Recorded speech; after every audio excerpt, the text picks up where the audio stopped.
ಹಣಕಾಸಿನ ಯೋಜನೆ ಎಂದರೆ ಕೇವಲ ಜ್ಞಾನ, ವಿಜಯ ಸಂಗ್ರಹಣೆ ಮತ್ತು ಶಿಸ್ತು ಮಾತ್ರವಲ್ಲ. ಅನೇಕ ಬಾರಿ ಹಣಕಾಸಿನ ತಪ್ಪುಗಳು ಮಾಹಿತಿಯ ಕೊರತೆಯಿಂದ ಆಗುವುದಿಲ್ಲ, ಬದಲಾಗಿ ಭಾವನೆಗಳ ಪ್ರಭಾವದಿಂದ ಉಂಟಾಗುತ್ತವೆ. ಭಯ, ಲೋಭ, ಅಸೂಯೆ, ಕೋಪ ಮತ್ತು ಅಸುರಕ್ಷತೆಯ ಭಾವನೆಗಳು ತರ್ಕಕ್ಕಿಂತ ಹೆಚ್ಚು ಪ್ರಭಾವ ಬೀರುತ್ತವೆ. ರಾಮಾಯಣದ ಕೈಕೆಯ ಪ್ರಸಂಗವನ್ನೇ ನೋಡಿ. ಅವಳು ದಶರಥ ಮಹಾರಾಜನ ಪ್ರಿಯ ರಾಣಿಯಲ್ಲಿ ಒಬ್ಬಳು. ಆಕೆಯ ಪತಿಯ ಪ್ರೀತಿ, ಗೌರವ, ರಾಮನ ಪ್ರೀತಿ ಎಲ್ಲವೂ ನಿರಂತರವಾಗಿತ್ತು. ಆದರೂ ಮಂಥರೆಯ ಮಾತುಗಳಿಂದ ಪ್ರಭಾವಿತಳಾಗಿ ಕೈಕೇಯಿ ಜಗದ ಕೋಪಕ್ಕೆ ಗುರಿಯಾದಳು. ರಾಮನು ರಾಜನಾದರೆ ತನ್ನ ಮಗ ಭರತನ ಪ್ರಭಾವ ಕಡಿಮೆಯಾಗಬಹುದು ಎಂಬ ಭಯಕ್ಕೆ ಒಳಗಾದಳು. ಅಸಾಕ್ಷರತೆ ಮತ್ತು ಅನುಮಾನದಿಂದ ಪ್ರೇರಿತಳಾಗಿ ರಾಮನಿಗೆ 14 ವರ್ಷಗಳ ವನವಾಸ ಹಾಗೂ ಭರತನಿಗೆ ಪಟ್ಟಾಭಿಷೇಕವನ್ನು ದಶರಥನಲ್ಲಿ ಬೇಡಿಕೊಂಡಳು.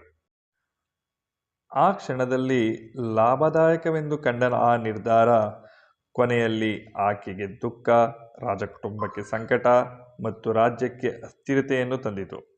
ಇದು ವೈಯಕ್ತಿಕ ಹಣಕಾಸಿನ ಪ್ರಮುಖ ಪಾಠವನ್ನು ತೆರೆದಿಟ್ಟುತ್ತದೆ. ತೀವ್ರ ಭಾವನೆಗಳ ಪ್ರಭಾವದಲ್ಲಿ ತೆಗೆದುಕೊಳ್ಳುವ ನಿರ್ಧಾರಗಳು ಸಾಮಾನ್ಯವಾಗಿ ಉತ್ತಮ ಫಲಿತಾಂಶ ನೀಡುವುದಿಲ್ಲ. ಷೇರು ಮಾರುಕಟ್ಟೆ ಮೇಲೇರಿದಾಗ ಹಲವರು ಅತಿಯಾಗಿ ಉತ್ಸಾಹದಿಂದ ದುಬಾರಿ ಬೆಲೆಯಲ್ಲಿ ಷೇರು ಖರೀದಿಸಿ ಹೂಡಿಕೆ ಮಾಡುತ್ತಾರೆ. ಮಾರುಕಟ್ಟೆ ಕುಸಿದಾಗ ಕೆಲವರು ಭಯದಿಂದ ಉತ್ತಮ ಹೂಡಿಕೆಗಳನ್ನೇ ಮಾರಾಟ ಮಾಡಿಬಿಡುತ್ತಾರೆ.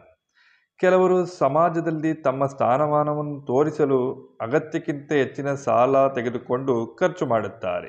ಭಯ ಮತ್ತು ಉತ್ಸಾಹದ ಆಧಾರದ ಮೇಲೆ ತೆಗೆದುಕೊಳ್ಳುವ ನಿರ್ಧಾರಗಳು ದೀರ್ಘಕಾಲೀನ ಪರಿಣಾಮಗಳನ್ನು ಕಡೆಗಣಿಸುತ್ತವೆ. ಆದ್ದರಿಂದ ದೊಡ್ಡ ಹೂಡಿಕೆ, ಸಾಲ ಅಥವಾ ಷೇರು, ಚಿನ್ನ, ರಿಯಲ್ ಎಸ್ಟೇಟ್ ಅಥವಾ ಯಾವುದೇ ಖರೀದಿ ಮೊದಲು ಅವಶ್ಯಕ ಸಮಯ ತೆಗೆದುಕೊಳ್ಳಬೇಕು. ಚೆನ್ನಾಗಿ ಯೋಚಿಸಿ, ವಿಶ್ಲೇಷಿಸಿ ನಿರ್ಧಾರ ತೆಗೆದುಕೊಂಡರೆ ಭಾವನೆಗಳಿಗಿಂತ ತರ್ಕಕ್ಕೆ ಹೆಚ್ಚಿನ ಅವಕಾಶ ಸಿಗುತ್ತದೆ. ಜೊತೆಗೆ ವಿಶ್ವಾಸಾರ್ಹ ಮತ್ತು ಅನುಭವಸ್ಥರಿಂದ ಸಲಹೆ ಪಡೆಯುವುದು ಉತ್ತಮ ನಿರ್ಧಾರಕ್ಕೆ ಕಾರಣವಾಗುತ್ತದೆ.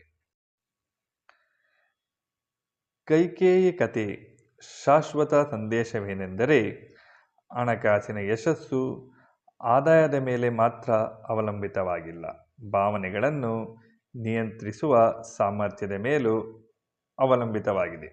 ತಾಳ್ಮೆ, ವಿವೇಕ ಮತ್ತು ಭಾವನಾತ್ಮಕ ಶಿಸ್ತನ್ನು ಬೆಳೆಸುವವರು ತಮ್ಮ ಸಂಪತ್ತನ್ನು ಉತ್ತಮವಾಗಿ ರಕ್ಷಿಸಿ ವೃದ್ಧಿಸಿಕೊಳ್ಳಲು ಸಾಧ್ಯವಾಗುತ್ತದೆ.